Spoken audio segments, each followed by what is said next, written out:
Okay, so we're here with Mike Konsmo, Republican running for U.S. House. Mike, welcome. Thank you. Glad to have you here.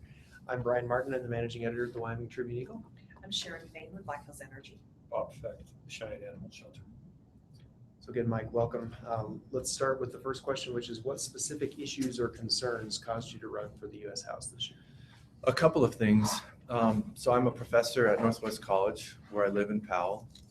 And my original interest for running for this race, for this position, was that I wanted to help my students.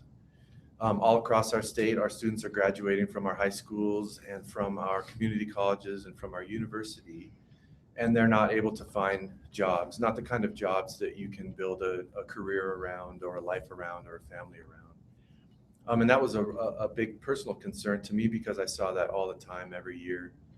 A lot of students are forced into taking minimum wage type jobs, service jobs.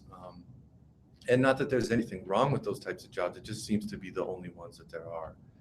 And that's because our economy is just not good. It's not diversified. And maybe a few years ago, we had the mineral resources behind us, so that kind of evened things out. But now, with the downturn in mineral resources, we don't have a diversified economy, and our mineral resource economy is faltering in big ways. So my number one issue is the economy. We have to fix the state economy. I see nothing more important than that in this election. Yesterday, we saw the budget cuts from the state, and it was an additional $250 million, roughly, for a total of $600 million over the last, that will affect the 2-year budget that we're in. That is an incredible amount of money, considering our budget is roughly around $3 billion. I'll give you a local connection to my school. We've had to cut our budget by $2.3 million, which was about 12%, and then they're asking for about 8% more. It doesn't seem like a lot in terms of a monetary figure, but we lost about 20 people through layoffs and voluntary early retirements that were paid for out of our foundation funds. That practice, while it worked, fairly smoothly because everyone was on board and united in helping each other this time, that payout structure is not viable on a long-term basis. And if we had to cut any other money, we would have to start cutting massive programs. And already people are saying we've already changed the mission of our college just with these cuts. When you cut 20%, you're changing the mission of your college. If we cut more, it will be disastrous. And so that kind of like initial seed for helping my students was what started my campaign. And then now it's just like almost like disaster mode where you're trying to just fix things and help people out and change and adapt. I will say, as we go forward, the economy remains my priority. And I don't think, if we look at the situation now, it's dire. Projections by the economists that I've talked to at the University of Wyoming say it's going to get worse, that this $250 million cut yesterday is only going to be exaggerated as we get into the actual revenues that are coming in, which aren't coming in. And so I don't see other voices really leading with a vision on the economy, nor do they address the future. And I'm talking maybe like 10 years down the road, 20 years down the road, even 50 years down the road. That's what I'm trying to do, is approach the economy with a vision now, but then also think about what we can do in the future. So I think it's obvious and very important that we need to stabilize the mineral resource industries now with very assertive and aggressive plans. The second thing we need to do is diversify our economy now, because that won't happen in a year or even 5 years. A lot of the economists that I talk to are saying like 7 years earliest, 10 years is viable. So we need to diversify our economy with new industries and with new jobs, and by boosting industries in our state like tourism and outdoor recreation, would two that are seeing good growth. On a national level, as a federal representative, one of my priorities is to balance the federal budget and reduce the federal deficit. I think that goes hand in hand with helping our state economy. And then on an international level, I think we need to reestablish our presence as the leading nation in foreign affairs. I don't think that is true right now. And I think that would stabilize our international economy. And one example that I like to give for that is I believe the oil price is heavily dependent on a stable world economy, free of conflicts. And right now we don't have that. The UN just published a report last week saying that there are 65 million people displaced by conflict in the world, which is the highest number it's ever been. That does not lead to stability anywhere, and we're seeing that. And I believe we could affect the price of oil if we had a more stable world economy, more stable world political climate. So that's one area where an international issue would affect our state economy as well. Brian has a series of questions that he wants to get through with Yeah. everybody. I could go into some of these for the rest of our hour. And I could probably talk just straight for the whole hour. So one of your statements was to stabilize the mineral industry. How would you propose that we do that, sir? Yeah, it's not any one thing, it's many things, and it's a complicated answer and it's a complicated approach. So I'll give some priorities. For coal, we need to look forward on coal. Much of the negativity about coal is produced by people who want to see a change towards climate change initiatives, more of an environmental agenda. That change away from coal can't possibly happen in overnight or in 5 years or 10 years. It's a 20-year process, a 30-year process. We need to stabilize coal with a positive message that is national and international to promote the benefits of coal. We need to sell coal in new ways. So a long-term plan is to build a coal terminal in Washington State so that we can sell coal to China and India. I've talked to a lot of economists and professors at the University of Wyoming to have their expertise guide my positions.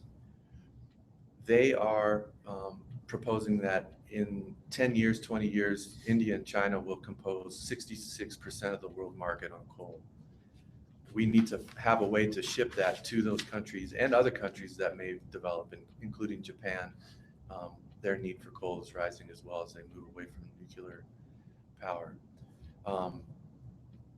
So that's one way. We need to look at coal in a way that we can create new products.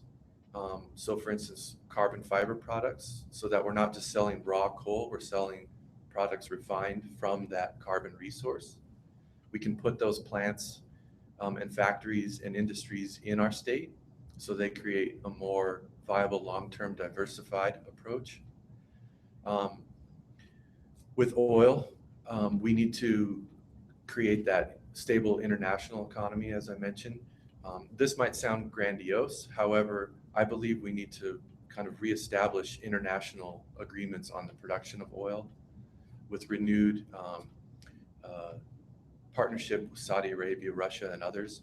I feel like over the past 8 years that has dissolved, and we don't have the best relationship with those countries, and I believe that's why those countries are producing so much oil, and that has brought the price down.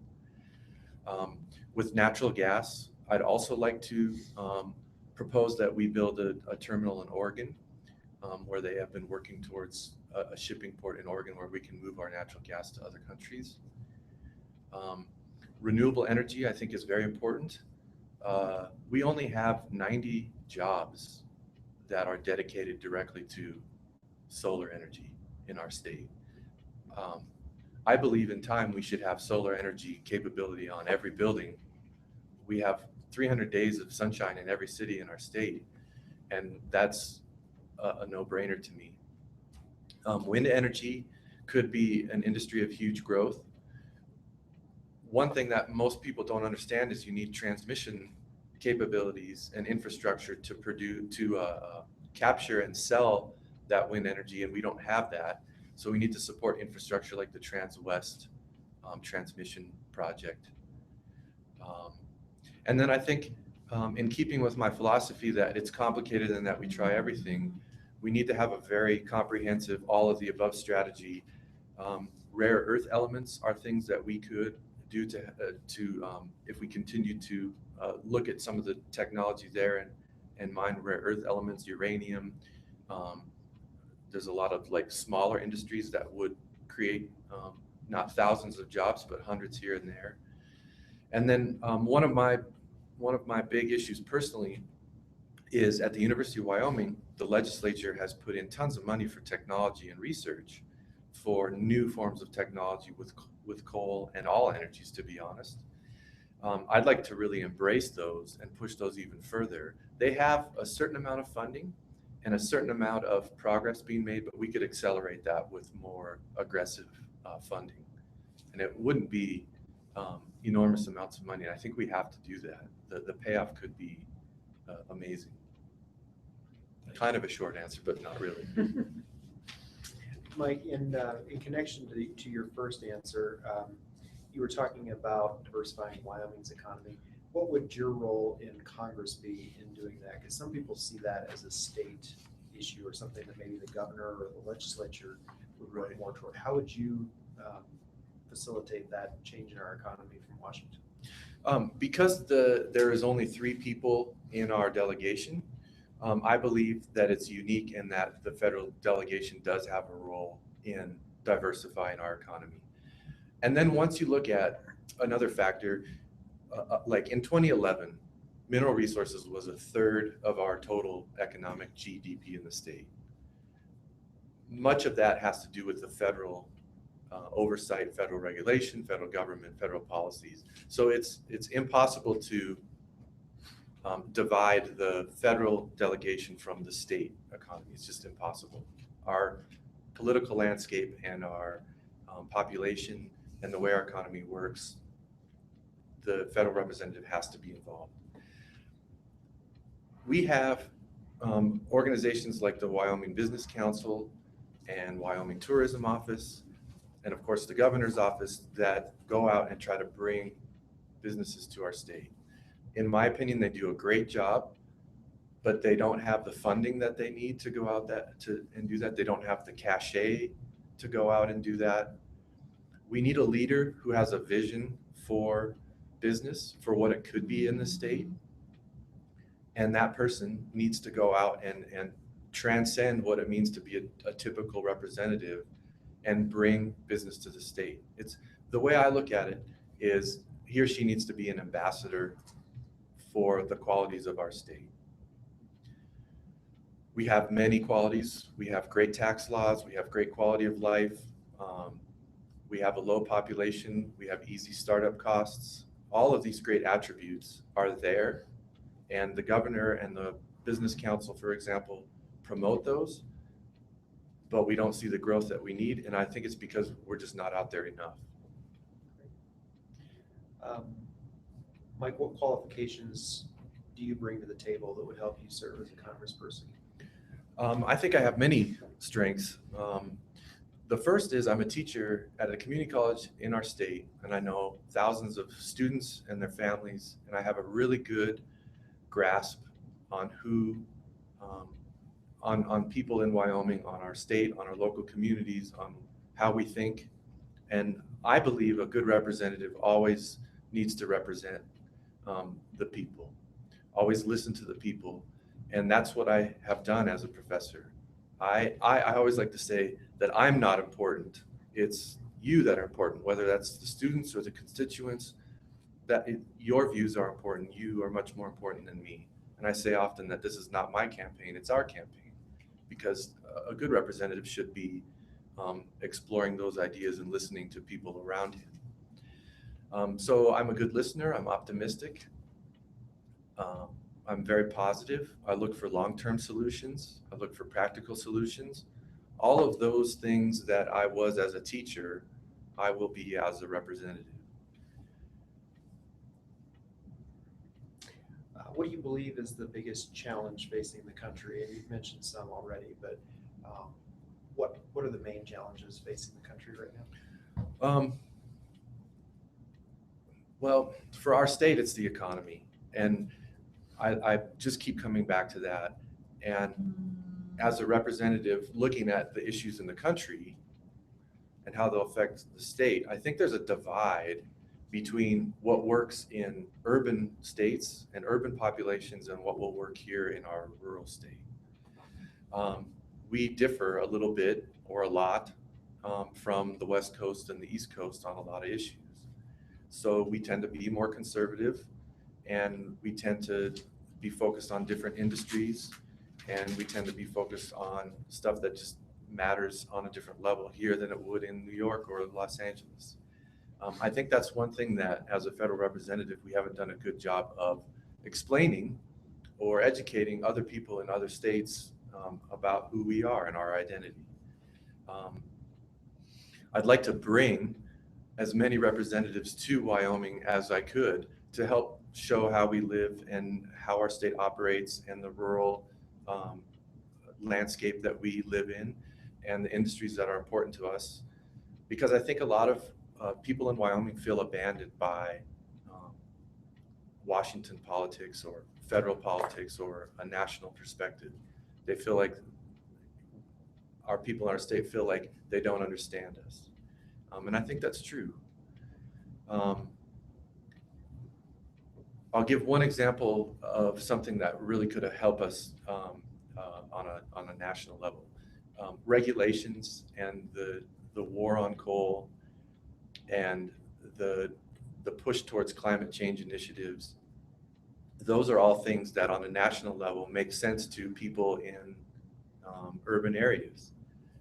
However, our state and our industries rely on those on coal and oil and natural gas, and people in those urban states don't understand that their communities rely on our mineral products as well. And we need to, I think, change the dynamic of the conversation, promote a narrative that's positive, and work with each other so that we can understand what's going on those coasts and they understand what's going on here. I think there needs to be kind of a sea change in terms of our vision and our perspective and our understanding of one another. One of the public's biggest complaints about our national political process is that everything's too partisan. Yeah. They say that that's led to nothing substantial getting done in Washington. Do you agree with that? And how would you work across party lines to get things done? I do agree with that. I'm looking forward to a new Congress. I really admire Paul Ryan, the Speaker of the House. One of his ideas that he puts forth in his vision is that the Republican Party can be a party of proposition, not opposition, meaning that we can put forth ideas and that the conversation will be about the idea, not disagreements and arguing and partisanship. As a philosophy, I really believe in that. That is who I am. I've, on a personal level, I think that I can be someone who restores trust. A few weeks ago, I put forth a list of ideas that I wanted to establish to restore trust. For instance, I won't accept the congressional pension plan. A second example is I won't accept congressional health care. A third example is I'll donate 20% of my salary to the community colleges and university in our state as kind of a pledge to just show that I'm in contact with our state and the education system and something I believe in. That list there's 10 things on that list, and I won't go through them all today, but I wanted to create a list that showed that we can get beyond the typical way of doing business And so I admire Paul Ryan's vision, and then I have my own vision that I think is positive and practical and optimistic, quite frankly. How important is it for you to maintain your own voice and your own priorities rather than voting the way party leaders would tell you to vote? I think it's incredibly important, but I don't think it's about me, and I don't think it's about the party. I think it's about the people of our state. I believe a representative should represent everyone in the state. With only one representative in the House for the entire state of Wyoming, it's important that whoever is elected really believes in that idea. And I keep repeating this on the campaign trail, and I'll do it now. I strongly believe a good representative always listens to the people he represents. Our state and our people know what's best for our state and our people. And my commitment is that I'll always listen to our people in the state. And that's really the issues that I want to push, is what's important to them. For instance, in this election, 9 out of 10 or 99 out of 100 say that we have to fix the economy. And that's what they're really worried about. As a follow-up to that, Mike, some people get elected, get to DC, and then the DC system changes them, and they become about fitting in or getting things done within that system and getting reelected. How do you think that you avoid that from happening, or how would you personally keep that from happening? Potomac fever or whatever you want to call that. But I think it'll be very easy, actually. I'm a very grounded person. As a teacher, I obviously don't care about money, because I've chosen a profession that is more about ideas and helping people. I really believe in the value of education. That's who I am. My list of promises to kind of restore trust embodies that. And part of the reason I presented that to the public was I wanted to have a set of guidelines for myself that I lived up to, that I knew I could control.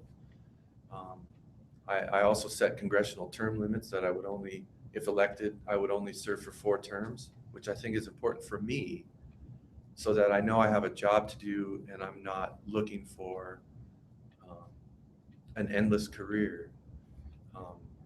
And I'll just speak frankly about myself. I am not influenced by outside forces. I am who I am. And I'm very humble, and I'm very positive, and I think those characteristics are what we need in an elected official.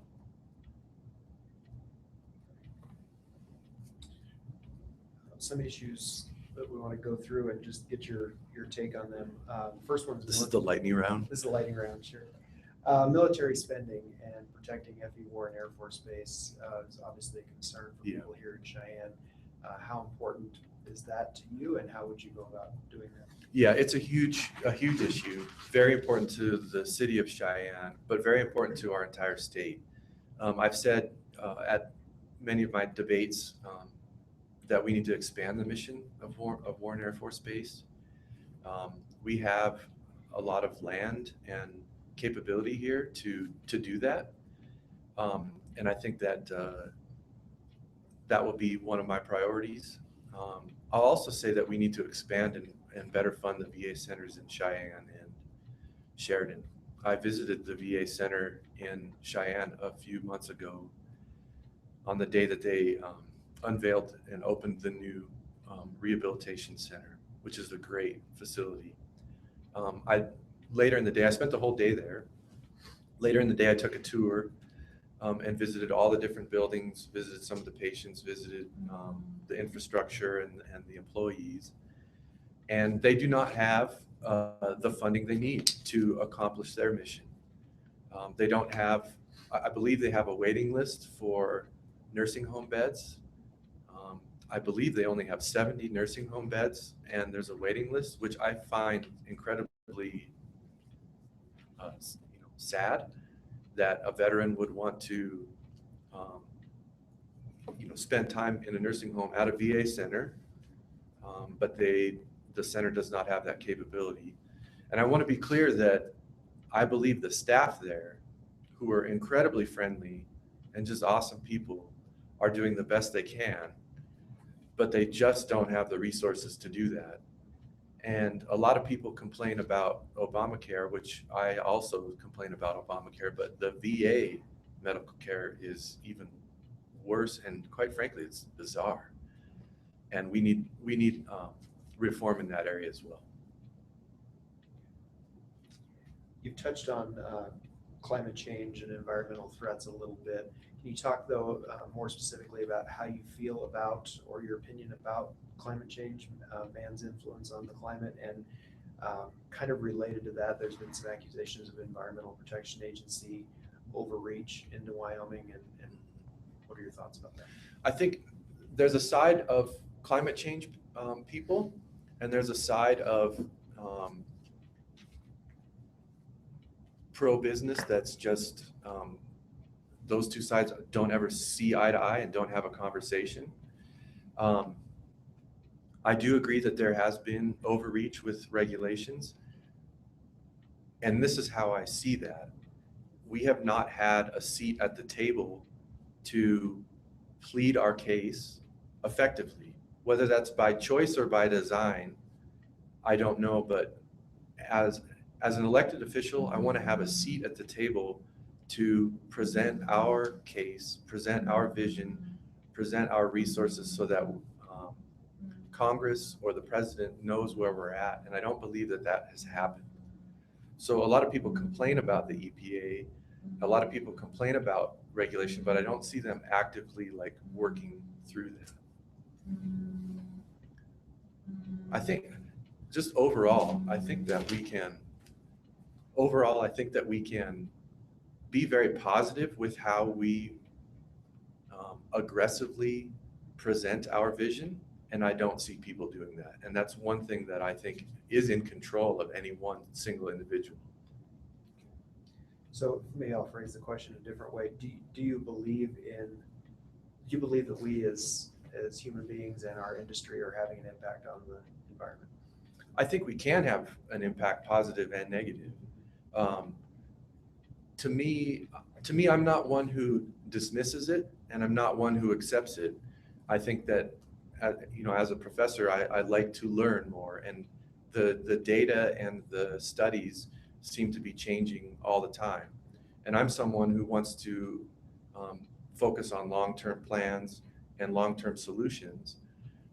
And whether we accept it or not doesn't matter if no one's putting forth any solutions. And so I see it differently than I see other politicians looking at it. For instance, I'll give maybe a specific example. Whether you believe or don't believe in climate change has no impact on your water plan if you're not putting together and passing a water plan. So people throw out ideas, but they don't actively pass them. And that's what I would want to do, is actively pass long-term solutions in terms of water, fighting forest fires, working with the EPA or working against the EPA, quite frankly. We need long-term solutions that benefit our state, not this political partisanship. So I respect that you're trying to, get a solid answer on that, but I think that's one of the pieces of evidence of bipartisanship is we want a yes, or we want a no, or we want one side or we want the other. And I believe that we need to just be working towards long-term solutions. And that, I think, solves partisanship too.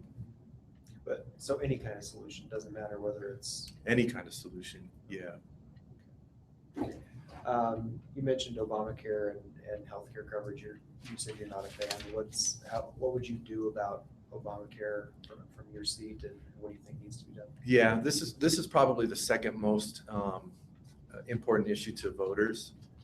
It's the issue I hear, be next to the economy. It's the issue I hear the most about. In our state, with a small population, we only have one healthcare provider.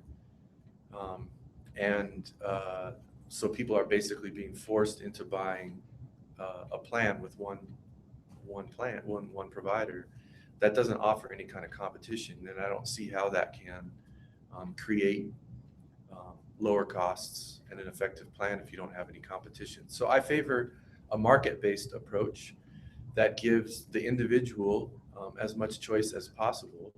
So one area I'd like to reform is the possibility to buy plans across state lines, which would help us tremendously with Colorado next door, which has a much more urban population and would have more possible plans to purchase. I always like, as a overall philosophy with reform on Obamacare, I'd like to see specific reforms that just give more choice, more individual control, so that the federal government isn't deciding what we buy, but the individual is. I'd also like to see tax credits for buying the plans to reduce the cost, and then also reduce what really amounts to as a penalty for small businesses. They fund healthcare for their employees at such a high level that it just prevents the growth of small businesses, and that needs to be reformed as well. Especially in our state where we're worrying about our state economy, we need to make sure that we are fostering those startup businesses and those growing businesses, and Obamacare is one way that just stifles that. So you're not looking to completely overturn Obamacare, but just simply to amend it and get it shaped in the way, In the direction you're thinking. I wouldn't say either or in that. The way I look at it is Obamacare doesn't work for our state, and I would be open to a wholesale repeal. However, I think in the new Congress, they're going to be more focused on reforming specific parts of that. I prefer, and I think this is very practical, and it's very useful, and this speaks to what I was talking about a few minutes ago. I believe that targeted, specific reforms where you're trying to have a conversation about, okay, what can move us forward for the next 10 or 20 years will give us better healthcare, will give us better economic policy, will decrease regulations on environmental things.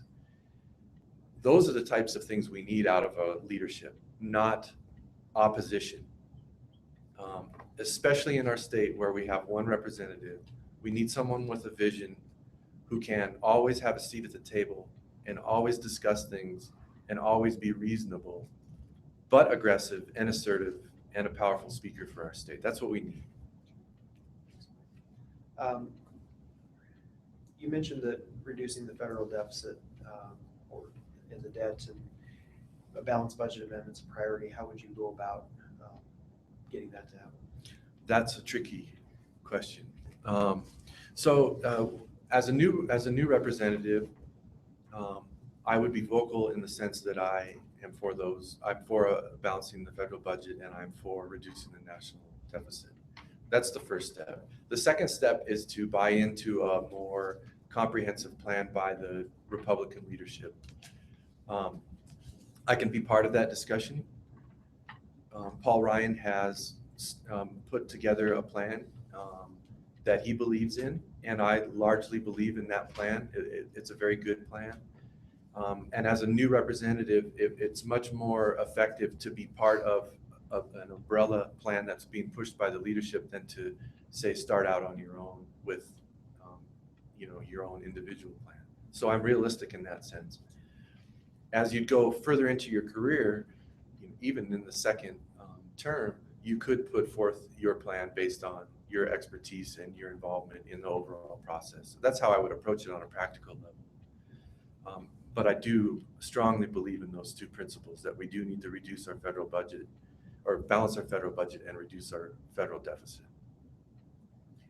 Being an educator yourself, how do you feel about the education reforms that have taken place and so far, and what more needs to be done? The ESSA Act that was passed late last year was a good step forward. It passed the Senate something like 85-14. So it was a deal that had good support from both sides. So that was a positive step. On a national level, federal level, the amount of federal money spent on education has actually been declining over the last 5 or 7 or so years. As an educator, I believe that the most important right we have as people in our society is education. And I would push aggressively to better fund education on a federal level. On a state level, a lot of people say they don't like Common Core, and I agree with them. Common Core is not a good fit for our state in terms of standards for English and math. And I think we need to reform those. And a federal representative can be a powerful help in that. And as an educator, we need a teacher to be involved in that on an education issue like that. I believe that education always runs best when it's being led by local decision makers, like local school boards, like teachers, like parents. And I would always advocate for that. And again, as a representative, you want to listen to the people, and the people in our state are very vocal about not liking Common Core. So you have to address that in a way that they want.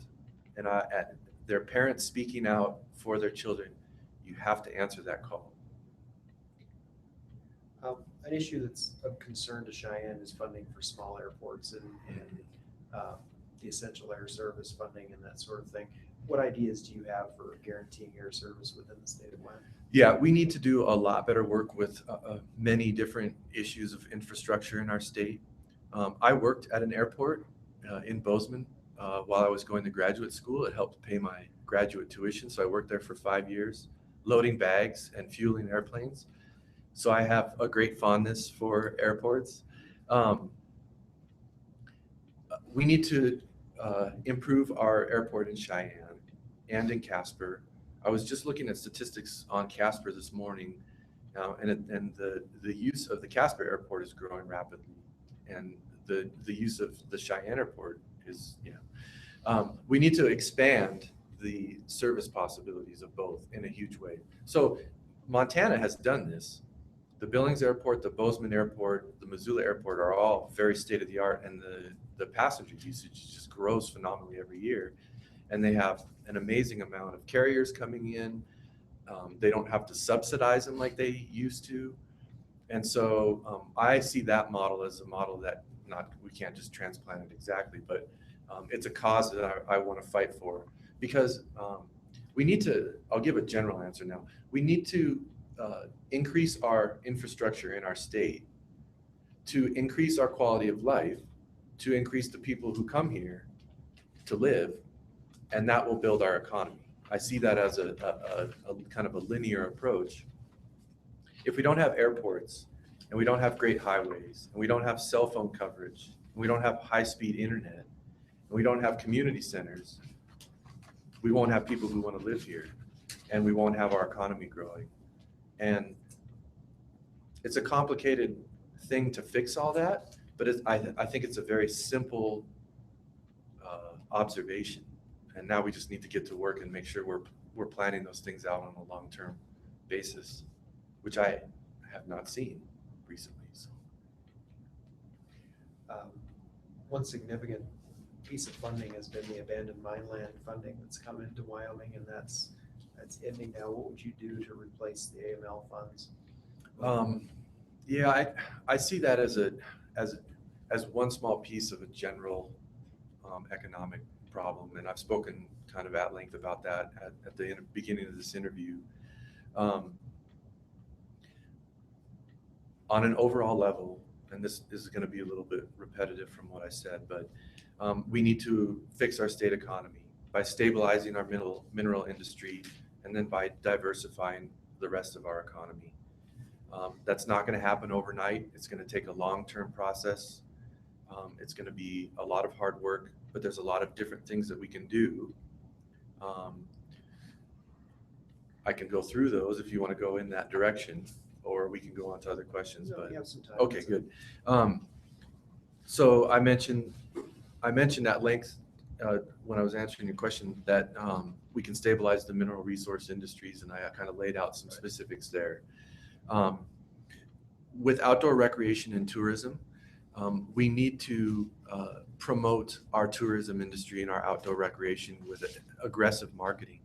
Right now, for every dollar we spend on the state level through the Wyoming Office of Tourism, for every $1 we spend in advertising, we get $210 back in contributions to our economy.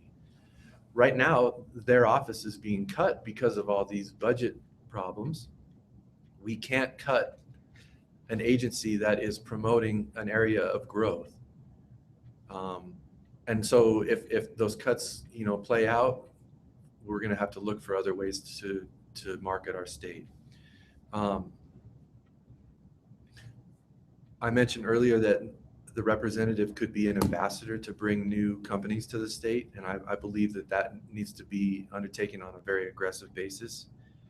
There's no reason why our state and all of our local communities couldn't have more businesses in manufacturing, more data centers that have come into Cheyenne. We could have more of those throughout the state. High-tech industries, high-tech companies, clothing, industries that use carbon to produce new products. All of those are possible.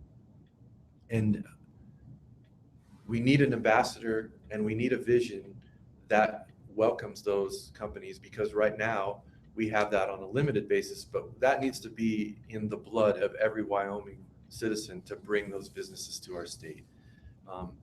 Several economists I've said to that if we want to, I've spoken to several economists who've said, if we want to replace funds lost by mineral resources through the reclamation funds or through the loss of mineral resources, selling those directly, the number one thing we can do is bring companies into our state, big companies. So we have that, to me, is the single most biggest priority. I mentioned some things about quality of life and that kind of linear outlook that if you increase the quality of life, you'll bring more people and you'll create more jobs and you'll create a better economy. Our railroad system can be improved. Our interstates can be improved. Our airports. When I drive around Montana or Colorado in rural areas, I never lose cell phone coverage. But everywhere I drive in Wyoming, I lose cell phone coverage, and I don't understand how you can expect tourists to come to your cities or businesses to conduct business if you don't have cell phone service. It's just one of those very practical things that I think we could fix. Also, the Wyoming Business Council has put forth that they'd like to see the state have 75% of the state have high-speed internet. It's another thing that seems very off the map, but it's very practical and would be a very good solution, and would help the economy. I also think we can do a better job of supporting our small businesses in local communities, especially gateway communities, and quite frankly, just any community in the state. We need to give them advice and support for acquiring financial loans, for social media marketing, for online presence. All of those things are, they sound simple, but in a state where we want the tourism and outdoor recreation to grow, that means we'll have a lot of people traveling through, and those businesses need to be on the map for tourists and people traveling through. They also need to be on the map if they're going to export anything out of the state. They need to take advantage of a world that is online. And so those are very, I think, practical but realistic solutions. So that's maybe a laundry list of things that would help the economy, but I think it speaks directly to, if we have the mineral industries failing, we need practical solutions to replace that. Mike, what are your feelings about the presidential candidates, and particularly the presumptive nominee of your party? I think a lot of people are disgruntled. I know that the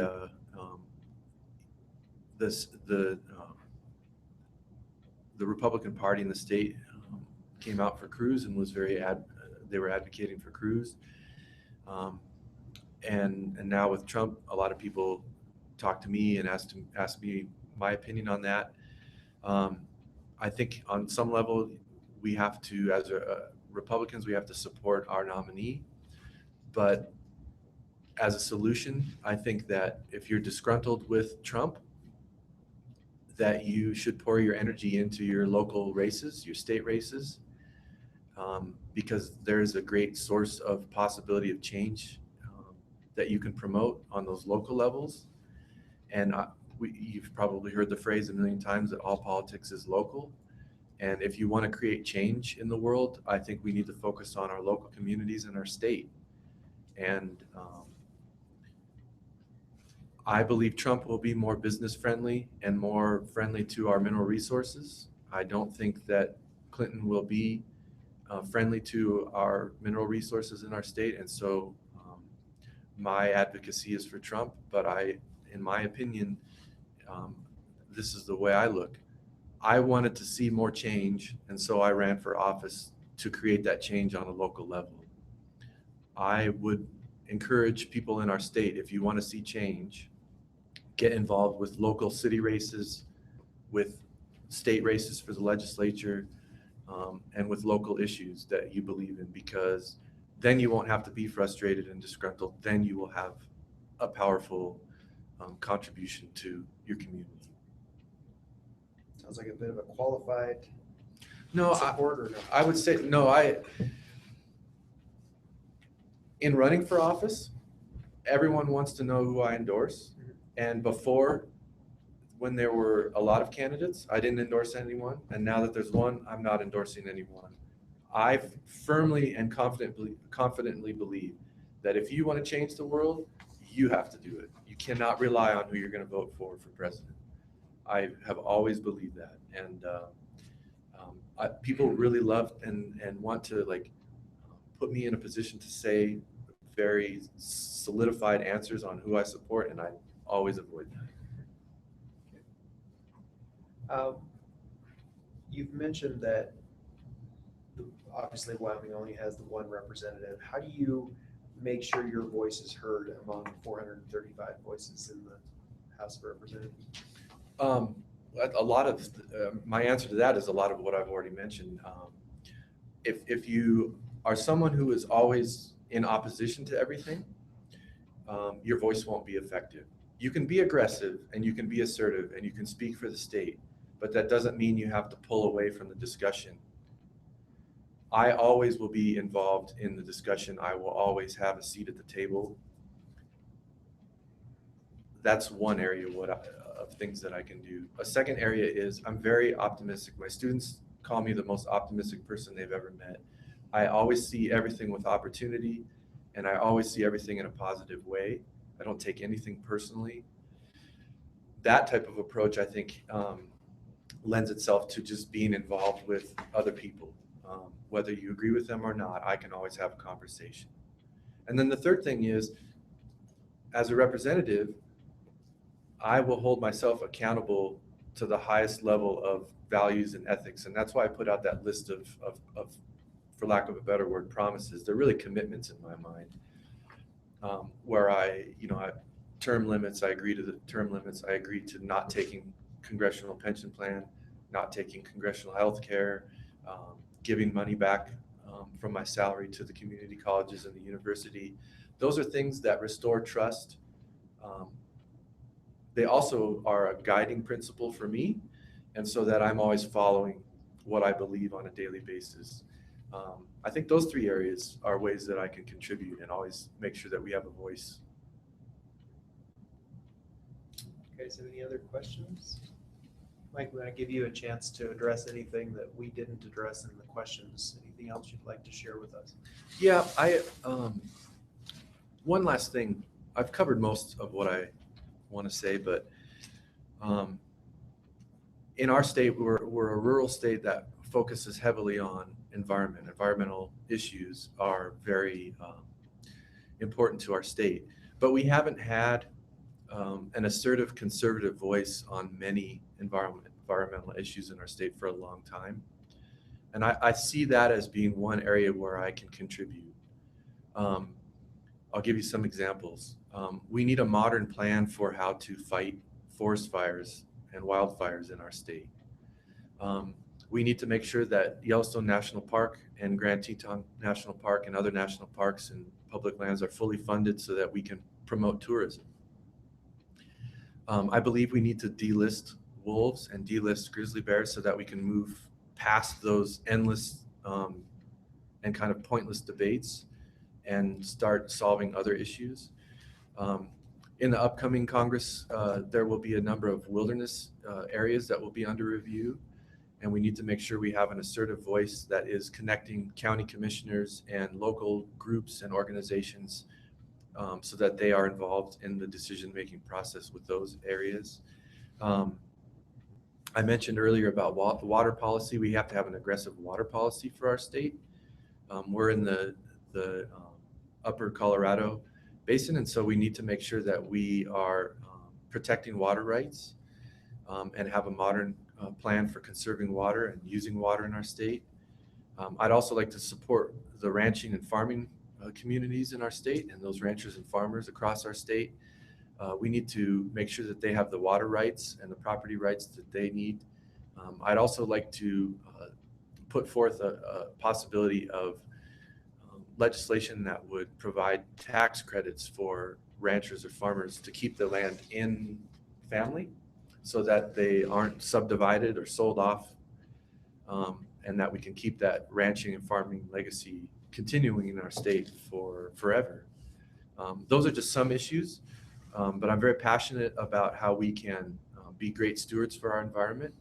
I don't fall into this either or camp where you're either pro environment or against environment.